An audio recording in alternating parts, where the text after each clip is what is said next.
Is it leadership or is it management? What's the difference? Is there? So I think this is controversial because everyone seems to want to correct me, which is fine. I don't think there's a difference anymore. Hands up, heads down, shake it off, turn around. We're kicking dirt, we're gaining ground. We do it right, do the here right now.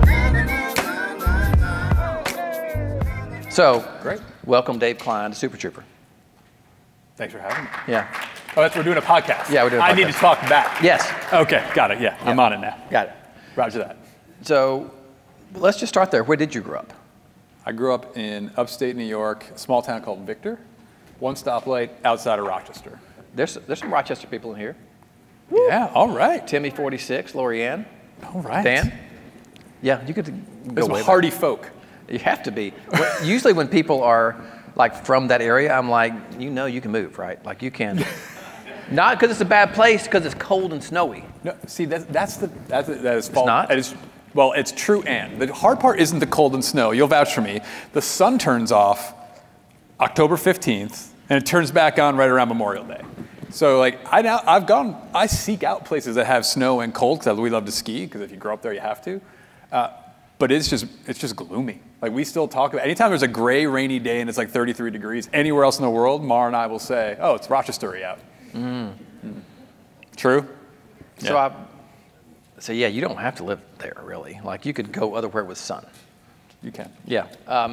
So tell me about your elementary school, your youngest memories. What was little Dave Kline like? This is why you didn't preview anything to me. Yeah. Little Dave Kline was Davy Kline. Davy Kline.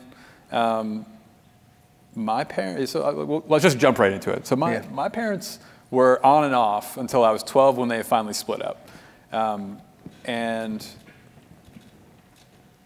that was pretty forming for a 12-year-old. I was the oldest boy. I have a younger brother who was 6 when I was 12 when they split.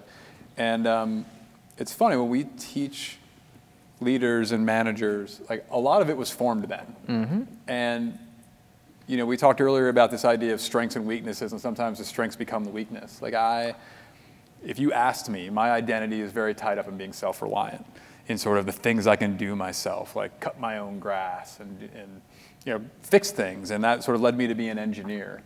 At the same time, when you think about leading teams, and doing work through others, empowering them to be their best, asking them for help, and giving leverage so that you can do your best work while they do others. Like, I'm constantly fighting this battle with I can do it myself. So I'm up here talking about delegating and struggle to do it. Well, we're gonna have a deep conversation here. So my parents divorced when I was the summer after my 6th grade year, which is right there. Might have been 12. Yeah. And same thing. Actually, I just had a very deep conversation with Anna Cromartie. Anna, are you out there still? We went crazy deep at lunch. I was like, I'm late, I gotta go. I was actually saying. She was warming you up. She was, getting me prepared. I talked about, there's some part of my personality that, I'm not gonna say it's easy for me to move on from things. Some would say that in my life. But I've just had to rely on me so when my parents divorced, my mom and I moved away, lived with my grandparents for half of my 7th grade year. She got remarried quickly, moved away to Tennessee, and then somehow I convinced her I was miserable enough for her to allow me to move back with my dad, who was my stepdad, who had a drinking problem, but he convinced, and I helped convince her that he was not drinking anymore. And so, but he. Was it true or not true? No, he was still drinking for sure. And I basically, because of that, and I lived with my dad all the way through high school until senior year, where it got so bad they had to come back for a little bit. My mom had to come back during my senior year, but I really kind of raised myself, which created this Joel and the events team above more than he can probably testify to my desire to it's my idea, I want to do these things. It's like, I fight that too. I did not know we shared that. We share more. Okay. Well, you, or at least we're in the same ballpark. So just before they split, and it's funny, I wrote about this on Twitter, and it was the most viral thing I ever wrote, and I wrote it in 15 minutes and had no idea. So my dad grabs me and is like, hey, let's go for a ride. I'm like, okay. And he drives me down to this local elementary school. It wasn't my elementary school, it was the one in the town adjacent to it. And it's like a Sunday. And I'm like, oh, maybe we're gonna like throw the ball around, go to the playground, whatever else. And we go in, and I'm like, why are we going in this school? I've never been here before. And we sort of go in, a bunch of folding chairs, and he's like, just sit back up there. And I'm like, what is this? Like, you know, people are rocking butts, they're chain smoking. I'm like, this is not where I spend my time. And he rolls up to the front. And I'm like, what is happening? And it was an AA meeting. And my dad had stopped drinking maybe 2 years before I was born. And I always thought when he said he was going to meetings, like it was work. Yeah. And, you know, with a 10-year-old, you're like, oh, meetings, Dad's at work. And so he goes and sort of tells the story, and I don't know, it's sort of hitting me right now. A different angle on it is like I'm sitting up here. I'm like, this is what he did. He did it for a lot of people. He was sober, I think, almost 50 years before he passed. And at his, we sort of had a dinner to sort of celebrate his life, and like hundreds of people I'd never met came. And they were like, I got sober because of your dad. Or I got sober and unsober and re-sober because of your dad. Your dad came to my house on Christmas. And so it was like a remarkable moment. Yeah. You know, and like even sort of I then carry with me, like the thing, I remember him driving me at one point and just said like, look, all of his siblings are alcoholics, his parents were. And he was like, this is my gift. Like, I broke this for you. Like, don't unbreak it. And I think about that with my kids. And I'm like, what's the one thing I'm going to pass to them? Yeah. Like, what's the one thing I inherited that I wish I hadn't, that I could sort of pass forward and not break? And I sort of feel like, well, if we can pull that, he could pull that off, I can pull off something else. Yeah. And if I can pull off something else, then my kids will do it for their kids. And if we all pull it off for our kids, just one thing. Think about the profound ripple that can have. It's anytime we get personal like this in a public forum, and some of the public forums have been virtual events or leadership calls or Truce Days. It's amazing the impact it has just being honest. Because I think there's these shared struggles that a lot of us have that nobody talks about. That's very powerful. I'm going to go another way around how it's impacted me, which is I decided, because of the way I was so embarrassed so many times by my dad. He was a wonderful man. He never was violent, never ever. He was a happy drunk. He really was. He just had a disease he could not overcome. He never overcame it. But he would show up drunk at practices and games, and it was just, police would bring him home. He'd be covered in dirt, and it was a thing, right? Yeah. So I determined my kids were never going to see me tipsy. A lot of you know, a lot of you have seen me tipsy a lot of times in my life. It wasn't like I didn't partake. I just determined that was it. I'm not going to let them see me. So much so that my kids have said, now that they're adults, they're like, man, we always thought you were perfect. Because the way I tried to portray, they were never going to see me drink. I've said before, my daughters famously said, like, can you be dad and not Tony Robbins sometimes? Like, we just like, we don't always want to get better, or, like all these things. But it was really because of that stuff that we go through as a kid that shapes us. Yeah. That's super interesting. I've said it before, I don't think Lewis is in here. My dad took his own life. I've shared it with a smaller, larger audience before. 3 different people, I've shared it twice from that. 3 different people have come up to me after and said, thanks for saying it. My dad did too, or my mom did. And it's just something that, I think it just helps people when they see that I'm not the only one with this junk inside my head. 100%. Yeah. We're going super deep, super fast. We've got 32 more minutes, by the way. I know, you want to keep, but wait, there's more. Yeah. We can. Well, you said he was never violent, never. So my dad was never physically violent. My dad was verbally violent. Verbally? Yeah. Yeah. like you sort of said, like what, it's funny, you said like, well, what's your earliest memory of childhood? And I was like, oh, I was 5. My parents were in the driveway. They were like having a throwdown. My mom smashed a teacup. The handle like popped up, chips my dad's tooth, but like he deserved it, you know. Yeah. Like, and it wasn't like she was trying to hit him, but I like remember like things got thrown, not at people, but thrown. Right. And I was, so after they had split, you know, he was in the town adjacent. I had to go there every weekend. That was sort of the deal. And I remember being 15 years old and sitting down and like, you know, he could reduce me to tears pretty much instantly. And at 15, I said, I'm not coming on weekends anymore. I'll come when we're going to have quality time together. That can be dinners, that can be things we decide to do, but like, this was your choice, and now this is my choice. And I'm not going to keep living 2 partial lives that don't add up to a whole because you and mom couldn't work this out. That's on you. And he got very upset. And I remember very clearly for the first time telling him, like, you should stop wasting your breath on me because that doesn't work anymore. And not only did I resolve to not allow that, like allow him to take my power, but I also saw the same thing. I was like, my kids are not going to get yelled at. Like they can have clear lines, they can have discipline, but like I don't need to wield verbal fists. Yeah. How did that, so let's just fast forward a little bit to high school, 15, 16, 17, 18. Yeah. So you're obviously a bright kid, right? So you're making good grades. Crushing the 91s. Yeah. Just good enough? Just good enough. What kind, so were you still Davy in high school? Yeah, we snuck out of that. Okay. But I was captain of the bowling team. We've got 2. Do with that with what you will. Yeah. So do you still bowl? Are you good? I am not still a bowler, and yes. It's like a bike. I mean, sorry, in the general scheme of things, like we can still go, we can make it do it. Gotcha. Yeah. So were you a nerdy kid?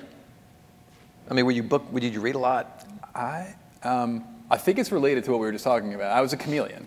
Okay. I was captain of the soccer team and the bowling team. You know, our school had sort of the gifted track, and there was like 20 of us that all were in classes together, and I was with that, but I was sort of like not as gifted as a lot of the actually gifted kids. Yeah. And so yeah, I just sort of blended in. I could flex a lot. Man, same.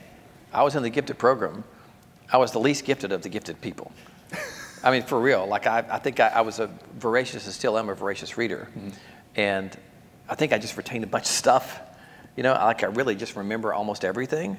But you know, no math, no science, none of that. But I think I tested well, but also very chameleon-esque. So where'd you go to college? I went to Bucknell. It's a little liberal arts college in central Pennsylvania. I know there was a few Pennsylvania folks in here as well. Yeah. That's right. The Bucknell what? What's the mascot? The Bucknell Bison. Okay. Are there any other Bucknell people in here? No other Bisons? Probably some Patriot League, though, I bet. Lehigh, Lafayette. Yeah. There was a Lafayette, Noodleburg. Lafayette. What was, by the way, I would typically, in a normal Super Trooper, spend more time here. I'm going to make this a little more worky. That's fine. Because we're kind of worky. Yeah. So your college years, yeah. What were they like? Was it fun? Was it troublesome? Were you working? No, it wasn't troublesome. I was working. Again, so it's almost like, well, how did I end up where I ended up? We were talking at lunch about just sort of like the little things that all of a sudden have big impacts. So again, the parents had split. We were definitely like on the lower income bracket. So I was getting scholarships to school. The 2 that gave me the most money were Johns Hopkins and Bucknell. So we go to visit, so Rochester to Bucknell to Hopkins. We go to visit Bucknell. Beautiful campus, nice, but I wasn't going to go there. I was going to go to Hopkins, right? And we go to Baltimore, and I visited the campus, and I was like, whoa, this is not in the nicest part of Baltimore I've ever set foot in. And then a student was shot and killed on campus the day I visited. And I was like, could we maybe just swing back by that Pennsylvania school we're going to pass on the way through? And we hit that thing at like noon, late March, and it was like 72 degrees. And so we just talked about Rochester. You wouldn't believe what 3 hours will do for you. And I was like, Frisbees, dogs, and halter tops. I'm in. This seems way better than homicide. Yeah. So I have a similar story to that.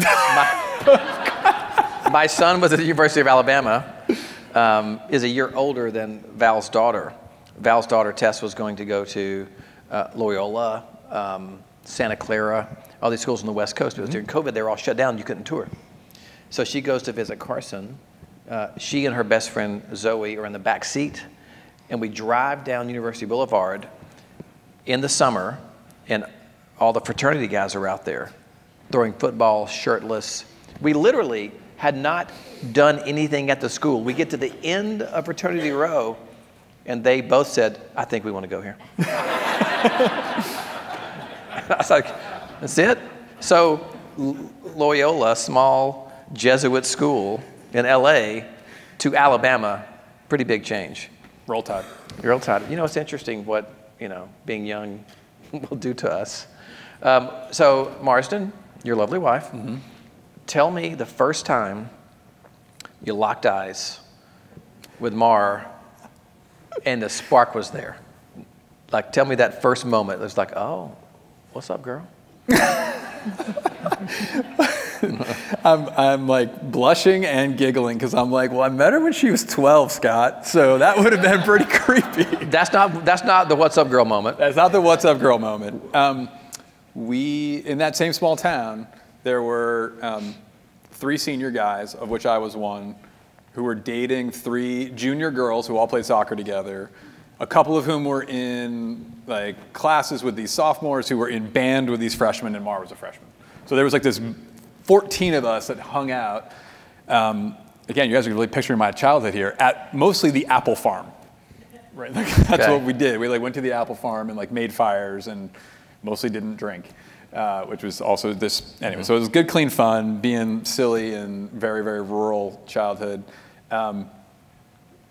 And it's funny, I would say like one of the first memories I have was she was dating this kid that I thought was a nice enough guy, but like kind of sketchy. And I remember being at the apple farm, and I thought of her more as my sister at that point, and I was like, I'm so cool, you guys are dating, but you break your heart and I'll kill her. I'll kill you. Yeah. And he was like, what? And I was like, she's really a fantastic person. She's special. She's like all the things that I have now married. And I remember saying it to him, and I was like back home from college at that point, and I was kind of like, hey, she is all those things, isn't she? And so we had just stayed in touch and good friends, and then she went to UVA, she graduated, and 3 of her friends came up. It was 2002, so it was when I graduated in 99. If you could turn on a computer, you could get 10 jobs. She graduated in 2002. If you had like a PhD, you were like hoping to get like be a temp. So she started, so she came up because the dot-com bust had happened. And so she came up with her friends. They stayed with us. They looked at apartments all over the city. And she's like, oh, we signed a lease. And I was like, well, where at? And I was on 95th between 2nd and 3rd. And she's like, it's on 3rd Avenue between 94th and 95th. And I was like, so we're doing this, right? You know, like you're literally going to be 100 feet from me in this giant city. And I don't know if it was a lock eyes moment, but it was certainly our time has arrived. And you both felt at the same time? You kind of both? Yeah. So you kind of knew whether... Yeah, we had been super tight. Okay. And we like moved in together like 10 months later. And how old were you at this time? And I mean, she was 22, I was 24, 25. Okay. 25. So you're in the city together. Uh-huh. New city, new relationship. What were those? How long were you there? We were in Manhattan. We went east side to Chelsea, and then we were in Park Slope, Brooklyn for 7 years. So all in a decade. There's plenty of folks who know the city well. I've visited enough times, never lived there. But what was that like as a young adult? New relationship, living in Manhattan with, I would say, decently heady jobs. What was that experience like? Well, we just lead. So she started alphabetizing at Goldman Sachs. Like literally, she got a temp job through an agency. She was taking pieces of paper. She had these sticks, and she had to put things in alphabetically. That's what she was doing with her engineering degree from UVA. And eventually, but she got her foot in the door, and people saw, and she got pulled into this outrageous job for like maybe she'd done a couple other jobs, and then she ended up like at 25 doing this job where she sat in between the 2 sides of the bank. So you have the banking side and you have the trading side, and they need to do things. You can't use one relationship for the other, or you can get in big trouble. And so you have these people who sit in between in compliance and check both sides without revealing to the other side what the other one's up to. And they interviewed her for this job.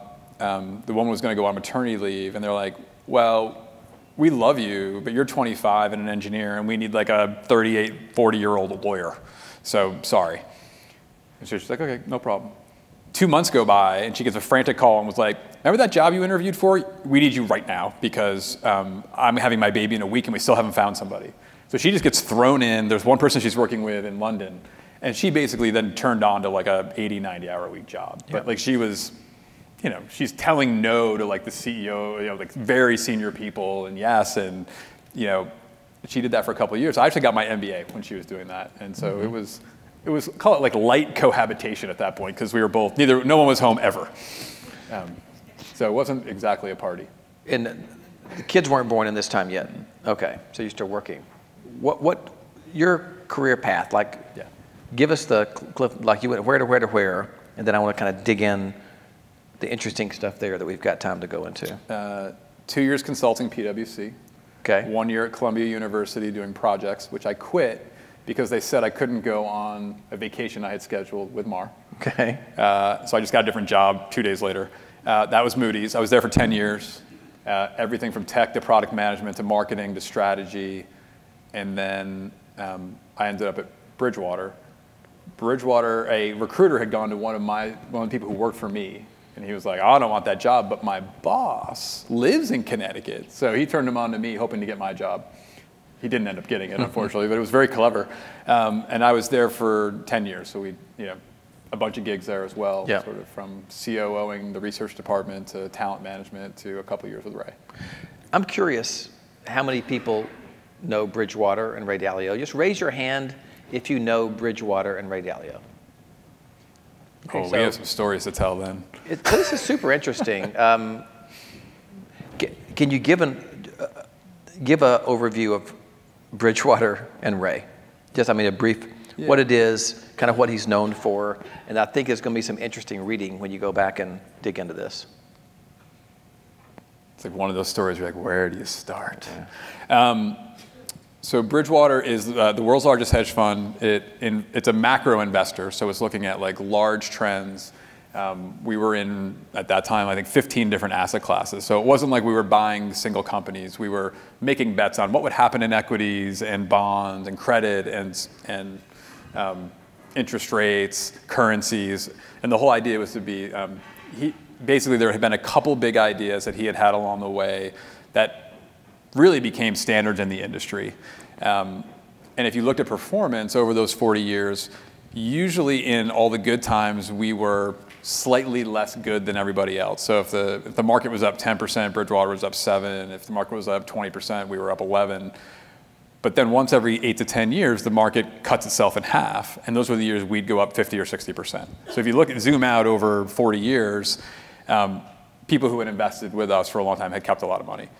So that's like what we did on our day job. And then Ray believed that that success had come from a practice that he had done, which was writing down his bets, writing down what he thought was going to happen, comparing to what actually happened, and then distilling that back into a set of investment principles.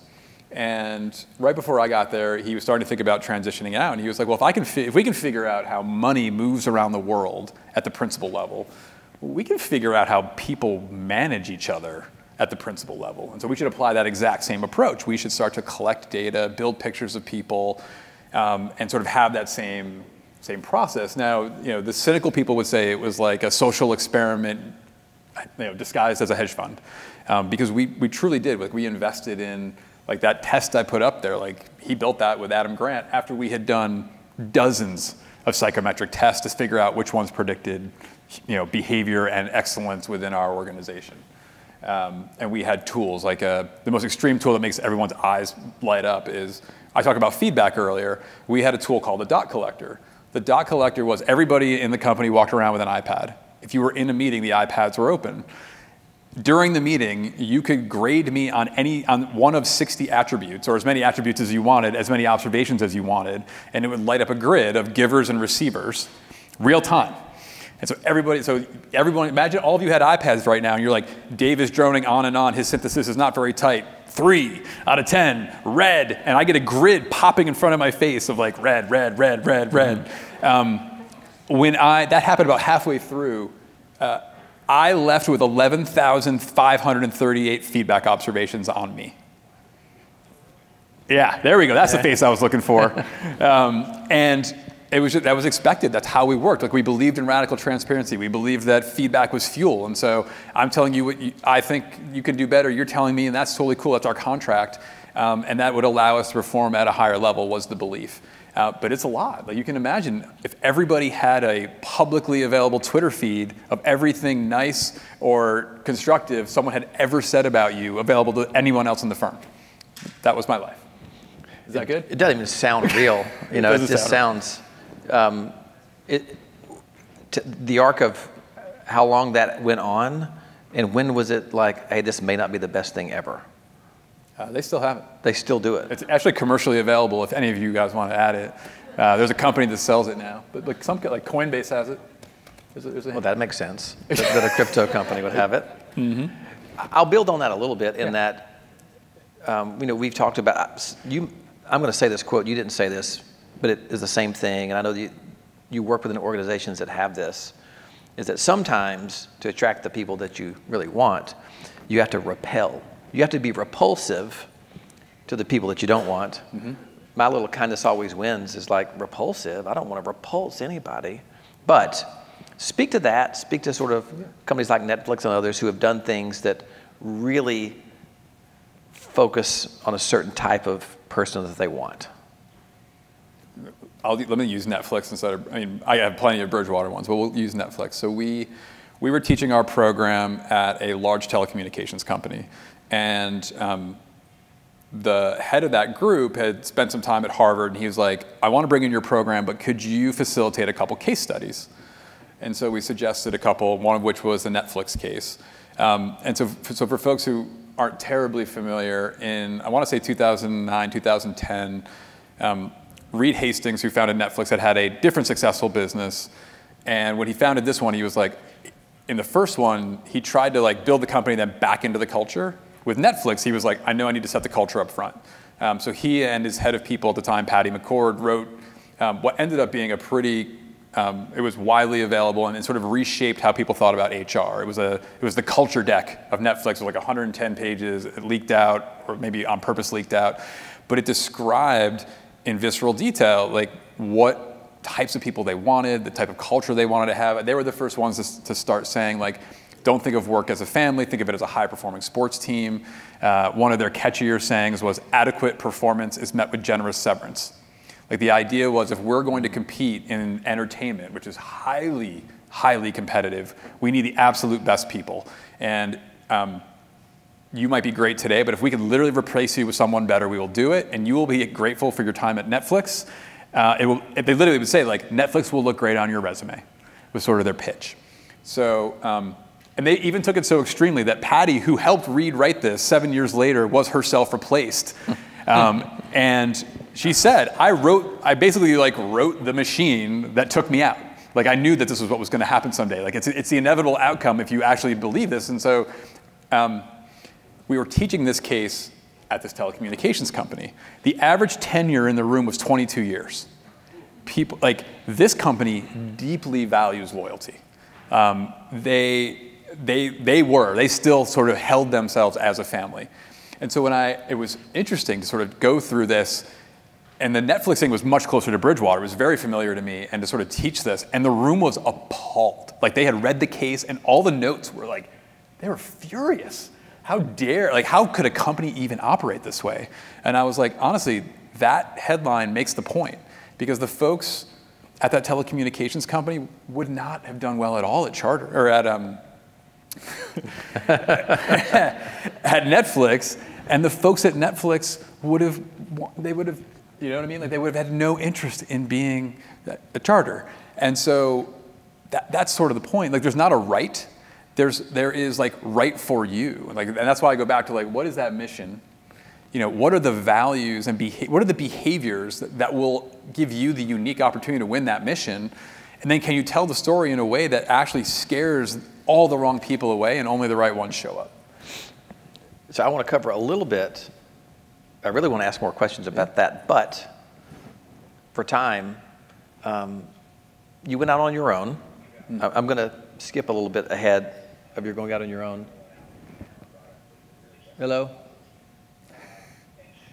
That's just probably me on a podcast. Okay. It's totally cool. Can you talk about the first tweet that you tweeted, the first X that you X'd, where you woke up and you were like, holy cow, this got, you know.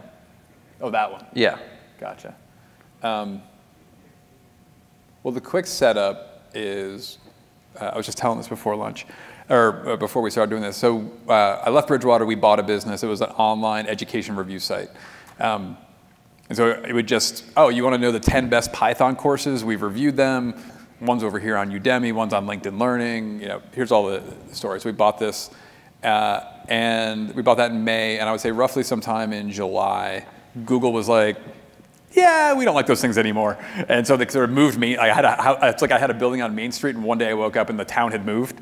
And so all of a sudden the traffic was gone, which is pretty hard for an online business. And you know, I was like, so here's the, you know, the back to 13-year-old. I was like, I'll figure it out. You know, what I should do is get into social media. We can use social media to offset this. And so I was like, ooh, 2 for 1. I'll take a cohort course, learn how to be on social media, and I can review the course, free content. This is genius. So I take the course, we're 10 seconds into it, and the guy teaching, it's like, if you're here to build a brand account, you're an idiot. And I was like, oh my gosh, I'm here to build a brand account. He's like, you got to write under your own names. Like, people want to connect with humans. Exactly like why we're here, right? You want to connect with other humans. You want to do business with humans you like. And so he's like, so you're going to have to write under your own name. So I experiment with a lot of things early on. Some of the management leadership starts to take off, and I meet these folks at this company, Maven. I tell them about how we're going to have this business, and I'm going to save it, and I'm also going to be a professor at one of the nearby universities. And they were like, professor? Like, why would you do that? Like, teach online. There's 5 billion people in your class. And I was like, ha, ha, ha. You know, I was like, well, how would I do it? And they're like, well, you'd find a bunch of people who want to take it, and then you'd build it, and then do that. And so I wrote a thread on something that I thought was kind of like straightforward common sense on delegation, just sort of 5 or 6 steps on if I had to take something from my plate and get it onto someone else's and have them excited to do it. Here's my playbook. And I just shipped, and I was like, oh, by the way, if you want to learn more of these playbooks, you know, I'm making a course. And that's it. And here's these 10 questions to create a lot of friction so you wouldn't do it. And I went to bed and woke up, and we had 150 people on the wait list. And I was like, oh my gosh, Mar, like, I think we might have something here. And so it was like the scale of the internet. That thing happened to go a little bit viral. We seemed to hit a chord that, like, even seasoned, we called it the new manager accelerator, and like 2/3 of the people who signed up had like 5 to 10 years experience, and like it didn't make any sense to us. So like we interviewed them to try to figure out, and they were just saying like, I've been managing for 8 years and I still don't delegate well. I still have too much to do. I'm still drowning. I still don't, you know, like I finally get someone good in the seat and then someone else quits. Like I can just never get ahead. And so we thought, you know, maybe we could help a little bit. And I mean, we've taught pretty much every month, either publicly or at companies since then. Within the actual program, yeah, with most things, consistent themes keep coming up over and over again. Challenges that people have, almost like sometimes you might get tired of saying the same thing over and over.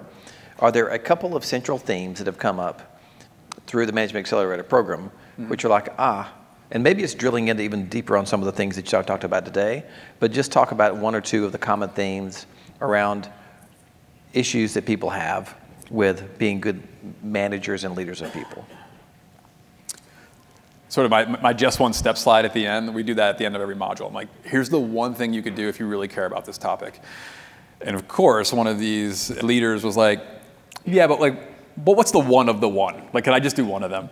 And so I was like, okay, let me think really hard about this. And so I couldn't come up with one, but I came up with 3, where I said, I think if you literally were starting from scratch and you could only do these 3, here's sort of the 1, 2, 3 punch that I think gets you most juice for like an hour a week.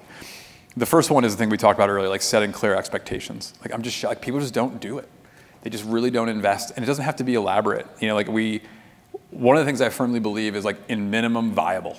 Like, what is the least amount of effort we can do to achieve the goal? And so a lot of times, a very practical thing I would do with my teams is say, like, send me a note on Monday, 3 to 5 bullets. What are the 3 to 5 things you're going to get done this week? Like, what are the 3 to 5 most important? On Friday, I'm like, send me a note. I did it or I didn't do it. And if you didn't do it, 1 line on why. And like, it's remarkably effective, right? It's just like, say, you know, and that's just another version of setting expectations. And so it takes me 5 minutes to like review those and check those and whatever else. I'm like, wait, so setting the expectation that way, we're on the same page. We're going to go win the same game. And you know, so you can set that. The second thing is actually meet with your people one-on-one. Like if you have direct reports, I learned this the hard way. Like the people I would cancel on were my stars. I was like, oh, you're amazing. You've got it. You know what? We'll meet next week. And then next week became a month later. That was so dumb. You know, like your stars usually produce like 2 or 3 times as much as everybody else. And so you've got these noisy people who are struggling and you've got these amazing people who are out producing. A little bit more time with these people might get them to like do the equivalent of like another half a person or a whole person, like remove their obstacles, like give them the coaching, like wow, the impact they can have. And so having your one-on-ones is step 2 in my mind. And the way that I make that leverageable is I make it their meeting, not mine. We sort of agree of like, okay, I want to know what's going on with your goals. I want to know that you've got your problems handled or where you need my help. I want to know what else you need me to get out of your way. But like, this is your meeting, not mine. Mm-hmm. And then the third one is just feedback. Like we talked about that earlier. A thing I didn't say, which I see like happen over and over and over, and I was joking about the reason I say that, you know, not giving feedback is not kind. A lot of times people are like, well, this person just made this little mistake, and so I just let it slide. Or they did this thing, and I just didn't want to be mean.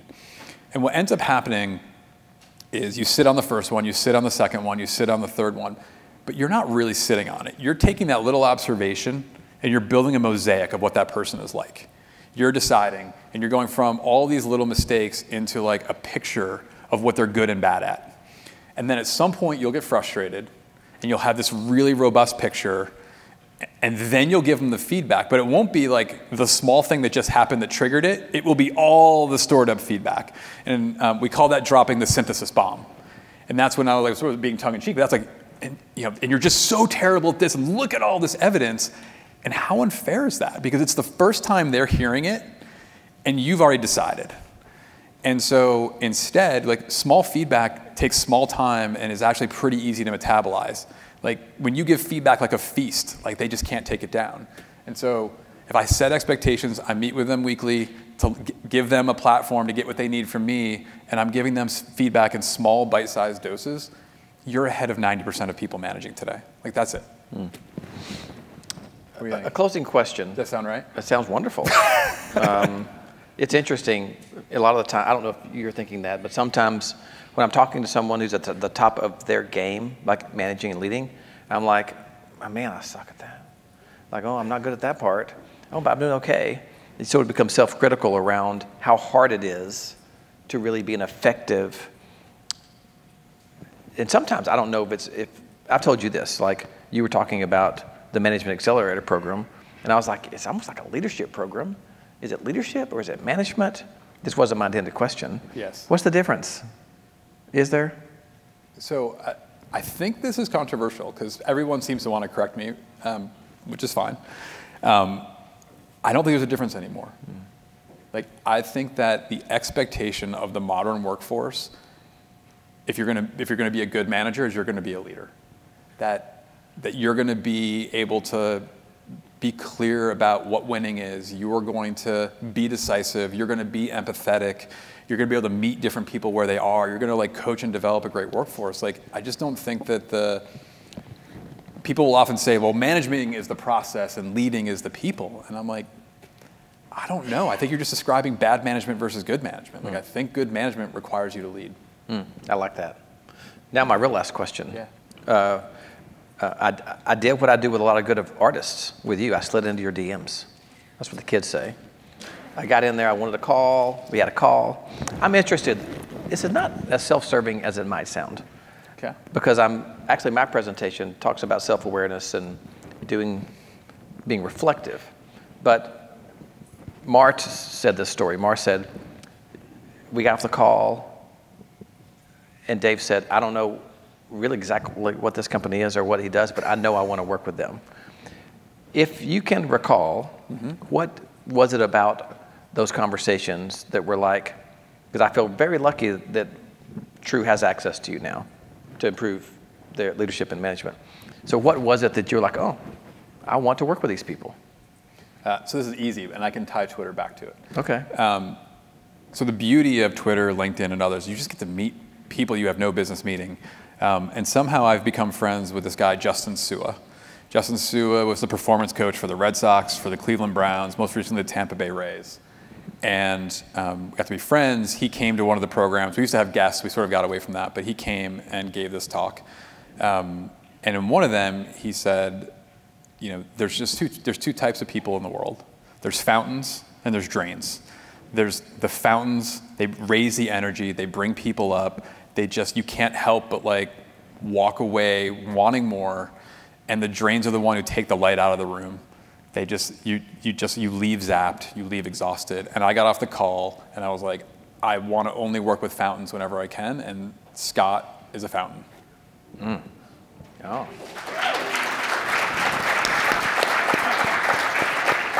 Do I look like a little kid right now just relishing in that? I'm not going to cry. You're not going to make me cry. Can we just end the whole event now? Well, listen, this is a very different kind of Super Trooper.